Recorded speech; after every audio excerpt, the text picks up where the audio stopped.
welcome to Stronger Than My Excuses show. This is episode 3 of our series, Imagine, Challenge the Status Quo. And this is what our conversation today is going to be about. Imagine collaborating and not competing, building resilient businesses and communities. I'm Sobia, Zafar, an executive transformation coach, and I will be your host for the panel discussion today. I do want to acknowledge that we are coming to you from First Nations people, the land of dark-skinned young people. We appreciate this and we respect their elders past, present, and emerging. Thank you to our sponsors. Thank you for everyone who's here for making this happen. And we have an amazing panel here. Let me take my time to introduce all of them. So we have Peter Hollingsworth, you're a business advisor to the Business Center, Newcastle and Hunter. We have Janet Beckers, founder of Janet Beckers Consulting. Mark Sherritt, who is a Google Trusted Advisor, Workpix 360, and also for Central Coast Media Agency. And we have Michael Merrim from Telstra Region Australia, so General Manager for Regional Australia in Northern New South Wales. So welcome, everyone.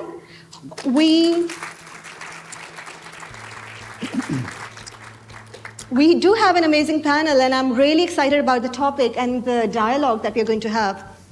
This show is not about excuses. It's packed with actions. So when we end this, we are going to walk away with some tangible actions that you can take right away as an individual. As we said that, times are changing. So previously, you wanted to compete with your competitors. The market was a competitive place.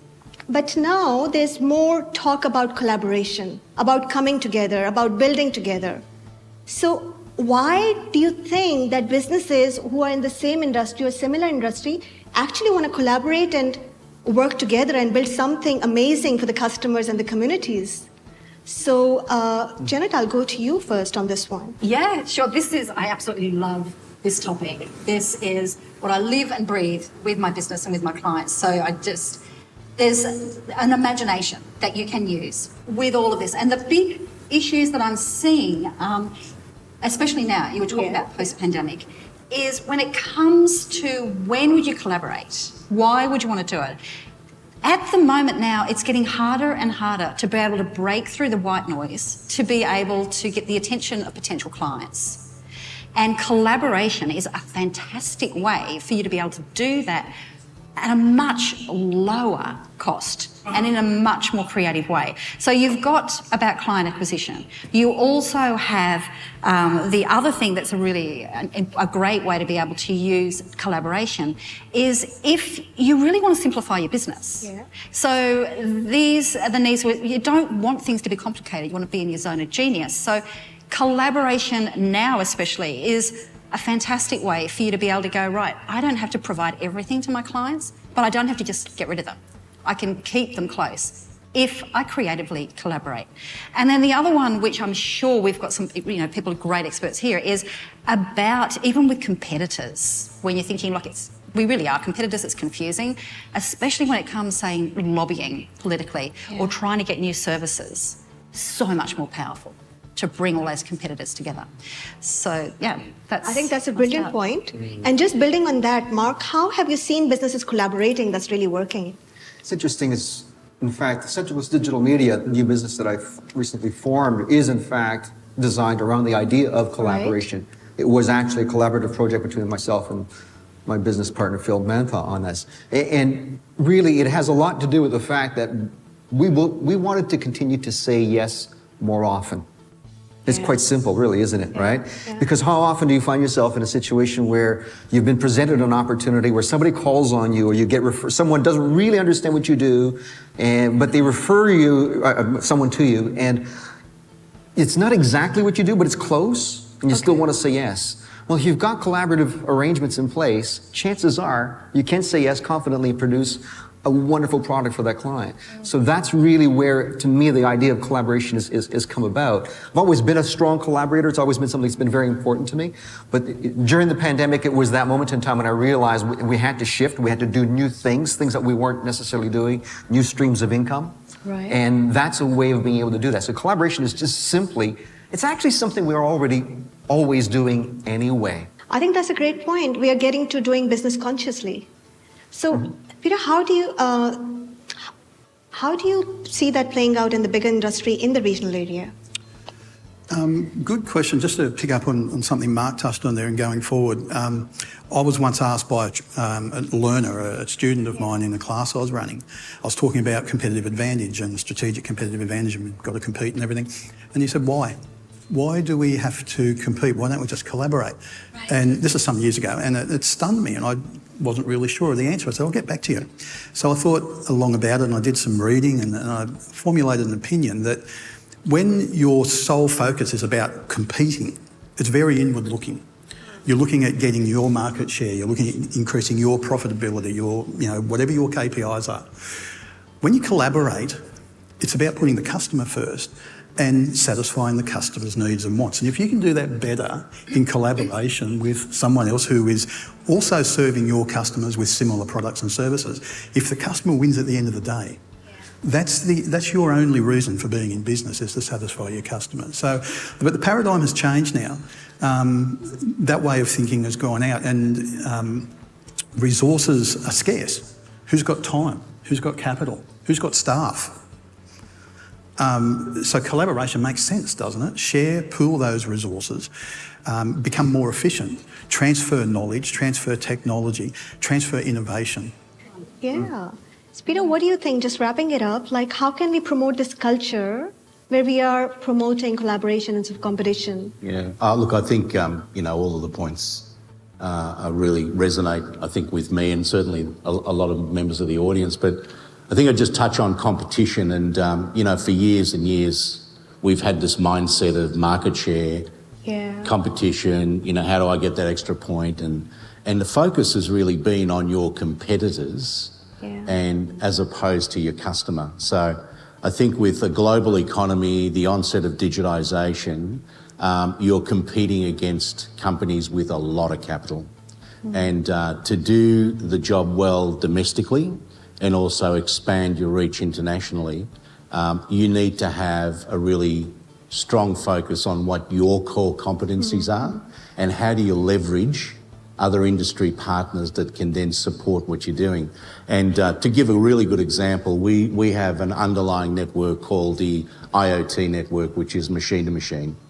And to utilise that network correctly, we either have to spend a lot of money building expertise, or we can take industry groups that already have that expertise and align them. So we're network builders and network suppliers. The agri space is probably a really good example where we're working with small and medium farmers, utilising 3 companies, one who specialises in water, one who specialises in livestock management, and the third one specialises in extending coverage. So all of those complement what we're doing, but by that collaboration, we're able to build a better business model to then service our customer needs. So, and I think that's the way to go forward and stay relevant in a very dynamic market. So I think what we are saying is that putting customer at the center of everything that we're doing and leveraging everybody's strengths, so letting everyone do what they do best and what they enjoy best maybe as well. And I think coming from the leadership perspective, how we drill down that mindset of being collaborative instead of competitive, a lot of responsibility lies with the leaders. How do they communicate that vision and how do they normalize this new way of working and the mindset? And Mark, just as you said, it's always been there, but we are doing it more consciously. And that is going to collectively help us rise in that consciousness in business and individually. And I think that leads beautifully into our second question, which is really who are the marginalized and vulnerable people in our communities and businesses, especially in regional areas. And when we talk about successful outcomes, what does that look like for them? What are they chasing in business? What is going to benefit them as business owners, as customers, as communities? And another shift is that as we are moving, like with post-pandemic world, we have gone so much on digital, for example. So digital, technology, innovation, how are we going to balance that with people and culture? Like artificial intelligence is coming in, but what about emotional intelligence, creative intelligence, strategic planning? How are we going to balance that? So Janet, maybe I'll start with you. What's your take on this? The most important thing is to be looking at, if I'm going to do a collaboration, is it going to work? And so it really comes down to those relationships. So I thought what might be really handy here is to give everybody here an actual structure to follow, so that when you can have the idea of the mindset of a collaboration is going to work, but how do you actually make it work? Like, that's the practicalities. Right. So this is like a really simple run through on how you can focus on that culture and those relationships, so that you know that you're forming the right ones, because there's a lot of people you could have that with. So the ones really to focus on is to understand a really good collaboration is a combination of two things: power and passion. Now, when I say power, this is not dominance, it is contribution, who can contribute. So to know who you can be contributing with, who already is bringing a lot to the table. And if you feel a bit powerless, like, whoa, they're too big, I can't approach them, how do you increase that? So even understanding that is really important. Then to know who you're going to do that with is you really need to get clear on what you want out of it. Like, what's your objective? Like that gorgeous example that you gave before is, you know, these were different businesses. They knew they wanted new clients and they wanted to make it easier. That was it. Clients, great. What can we do? If you're not clear on what you want, then it's very difficult for you to have those relationships. Then you can get really clear on, well, if this is what I want, can you help?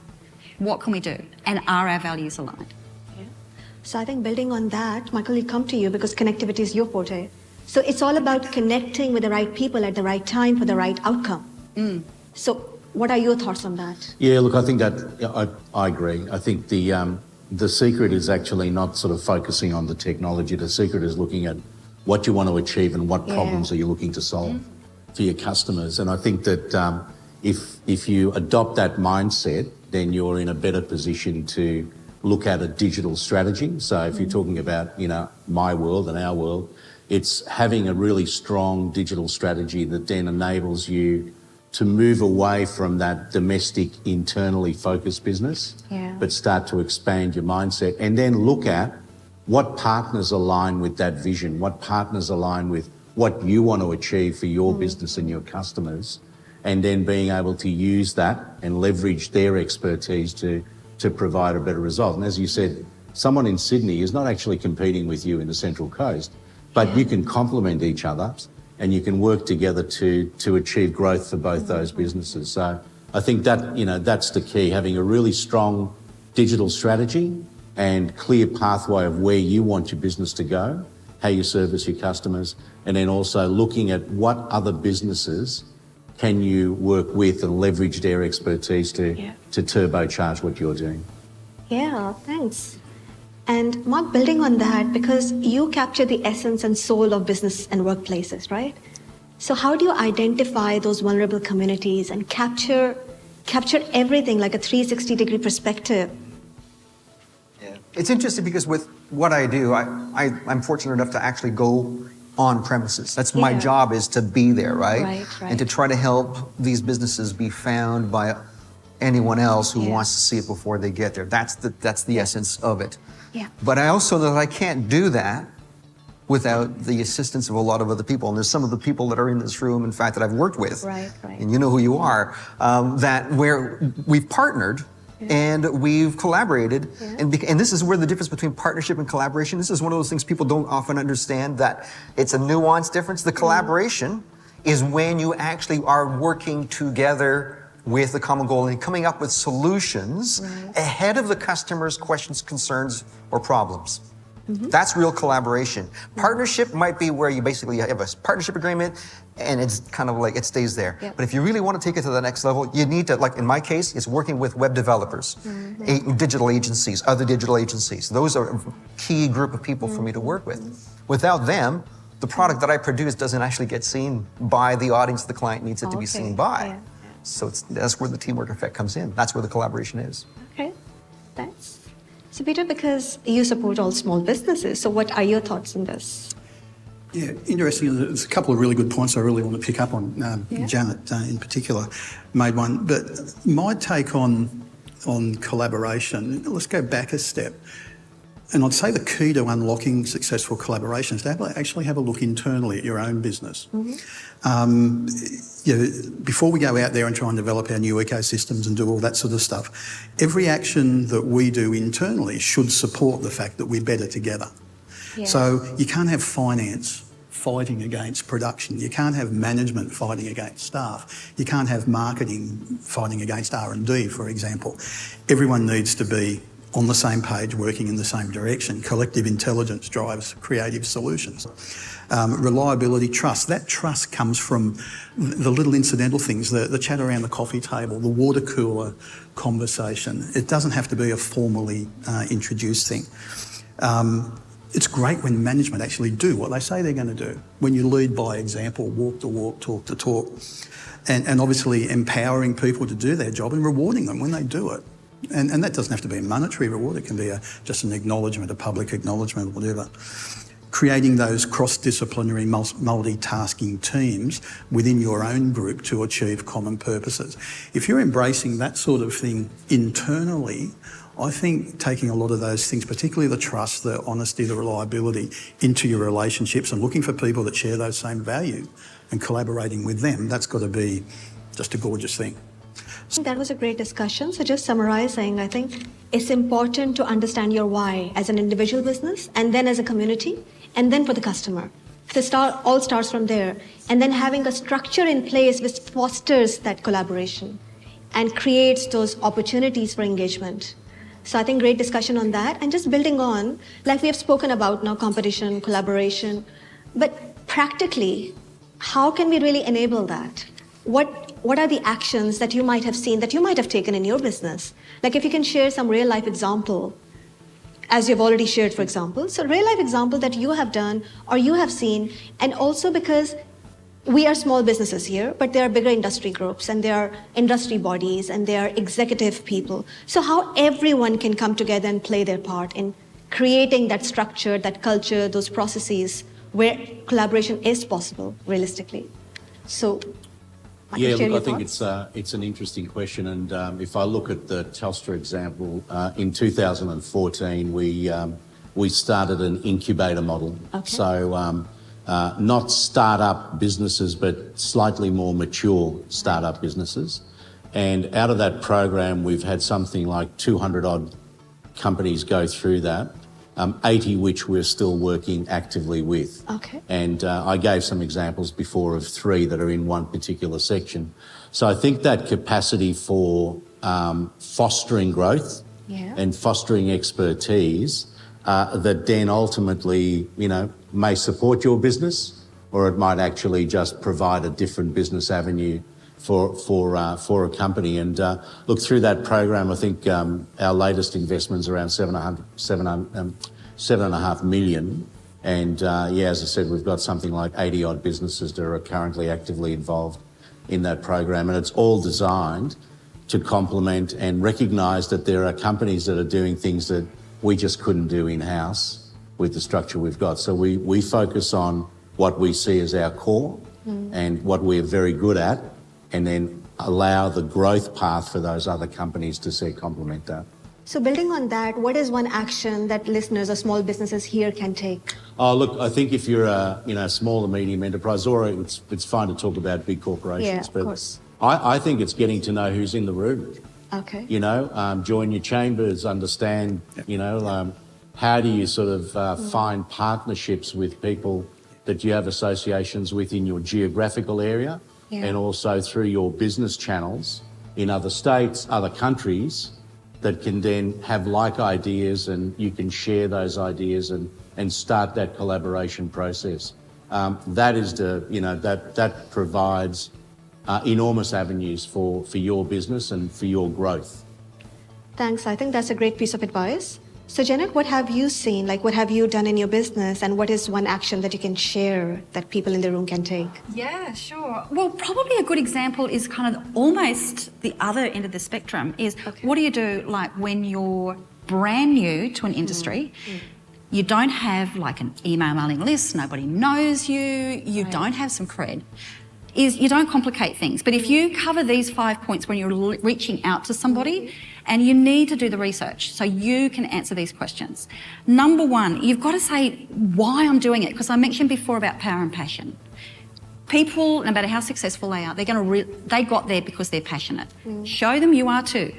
So only choose like what you're going to be involving people. If you've got an idea for a collaboration, show them passion. Start with that.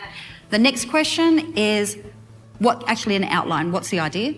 Very brief. Next question, and I do subheadings like, what's in it for me? Start off. Like they're going to say, why is she doing this? Just a few dot points. What's in it for you? Number two, what's in it for you? Like what's in it for the other person? Really long. Then the next question is going to be, what am I going to do to make this work? Really long. What do I need you to do? Very, very clear, very short. Then the next thing is, what's the next steps? Now, you may have to have a few bits of dialogue to understand how you're going to fill that in. What have I got to offer? So allow some room for the magic. But when you're reaching out because you're going to be the person that starts this collaboration, be very, very clear on those answers, and you don't have to complicate things. Honestly, hundreds of people have used that template and you get the response saying, but you made it so easy, I can't say no. That's a good action step. Just start there. Start filling in the questions for yourself before you approach people. Yeah, thanks. And I'm loving it that we are talking so practical and about actionable things that people can take right away, no matter where they are in their business journey. So, Ma, what about you? Interestingly, as you're talking about this, because you do a lot of online stuff, and I think that you know that Brendan Rogers and Isaac Feeney and I do the LinkedIn Local Central Coast thing, and that's an example of the actionizing of the idea on a far more in-person methodology, right? And sort of the advice point on that really is, do think about this idea. It's not who you know, it's who knows you. I want you to think about that really carefully. And how do you become the person that is known? It's not just by showing up, because you do have to show up. That's just step one.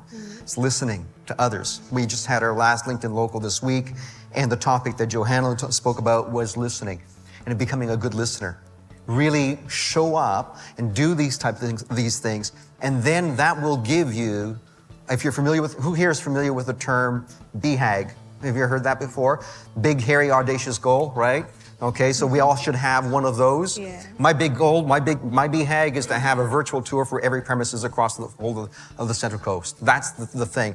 Well, I can't accomplish that unless people know what I do, and they know what it is that I actually provide. And how do I actually get access to them if they're local people? I mean, if they were online, I would do it online, right? Exactly. But that's exactly. So think clearly about where you're going to get that, and usually you'll be able to get your BHAGs lined up. You're answering the why as you go. Yeah. Thanks for that. And that vision, when you hold that very close to your heart, it keeps you going on the days which might be like, there are down days which happen in every business. So that's like our navigator. Thanks. So, Peter, what would you like to share and add to that? Just to carry on from a couple of points from my esteemed colleagues here, don't lose sight of the personal aspect in business, in life in general. And digital products, digital technology it's the future, it's where we are, it's sensational. But at the end of the day, we're all still people. So one of the things that we've found at the Business Centre is people still crave that connectivity, that connection. And it might be that they've got similar moral, ethical, value, environmental, sustainability goals or whatever. That's fine. So what we try and do is bring those people together in a relaxed, casual environment through what we call our fusion events.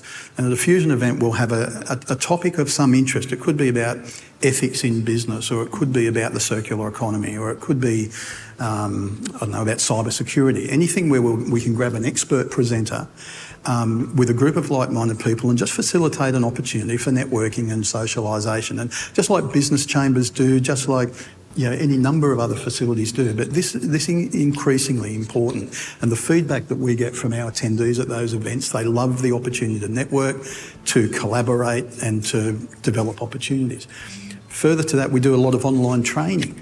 And what we're reintroducing back into the online space are actual physical hands-on days, call them boot camps, where online attendees, they love the flexibility and the opportunity of doing online learning, but they also love coming together on a Saturday for 6 hours and meeting their colleagues and physically getting to know those people in a safe, collaborative environment. So I guess my takeout and practical point might be stay present, attend events, join chambers of commerce, seek out that personal interaction. Yeah, I think that was a beautiful wrap up. And also just adding my thoughts to it, I think what you have built on, like power and passion and your why and people, I think it's really important to build your presence and influence. Because you're a leader, you're a contributor of change, you're a facilitator of making this world a better place. So to make that happen, if I walk into a room, everyone has formed some sort of perception about me without realizing it. So once I'm creating an influence anyways, why not do it consciously? And why not do it on purpose? That this is what, as you said, be known. This is what my personal brand is. This is what I want to be known as. Not just the business that I do, but who I show up as. My values should speak as my personal brand. The kind of people that I want to collaborate with should come to me when they see me. So I think building that level of, it's not just confidence, it's knowing, being clear on what you want in life. Why are you here? Why are you doing what you're doing? And what's the purpose behind it? So that clarity gives you the confidence. And that confidence helps you show up as that leader in the world. So just on that, if we can wrap up, I know this conversation can go to no end. And with our amazing panelists and gorgeous conversation, give me just one word. If audience here, if you remembered nothing, but if you could just walk away, it's 5 of us, one word from each one, and that will be it. What would that magic word be? Let's start with you, Michael. Vision. Vision. Absolutely. Great word. Ma. You're going to find this hard because it's actually a word you've never heard before. Surreptition. What does it mean? Basically, it was invented, the word was invented by Edward de Bono as the idea of going beyond competition. So really, that's what collaboration is in many ways. Surreptition. Gorgeous word. Gorgeous word. It's a gorgeous word. Yeah. Well, I'm going to make up a word too, which, Love it. which is one I use all the time, which is scare-sighted. Okay. Because collaboration can make you feel really scared. Yeah. But just feel that feeling of excited because what is possible. So yeah, scare-sighted, step into it. Engage. Go out, be present. Engage in the opportunities. Engage in the collaborations. Be real. Yeah. For me, the word would be play. Play. Playful out. Have fun while you're doing it. Why not? Life is short. Life is not to be taken seriously. Yep. Enjoy what you do. Enjoy the game. Yeah. So thank you for your contribution. Great insights. I think it was a great discussion. We have some really focused action steps that people can take, businesses and communities can take to grow. And I would like to thank our gorgeous panel again for your contribution. I would like to thank the Recreational Club, Mingara Recreational Club, which is the place to connect and be at the Central Coast in New South Wales. Thank you to our sponsors and those of you who are watching on YouTube and other social media channels. Please ask us questions and we will get back to you as soon as we can. And for our sponsors, their logos will be there on YouTube, wherever you're watching it. So we would really like to thank you again for supporting small businesses, communities, especially in regional areas like the Central Coast. So just wrapping up the introduction of our gorgeous panel again. We have got Peter, who's a business advisor with the Business Center in Newcastle and Hunter region. We have got Janet from Janet Becker's Consulting. We have got Mark from Google Trusted Photography and Videography. And we have got Michael from Telstra region. Thank you again for your beautiful contribution and thank you for our beautiful audience. Have an interesting weekend.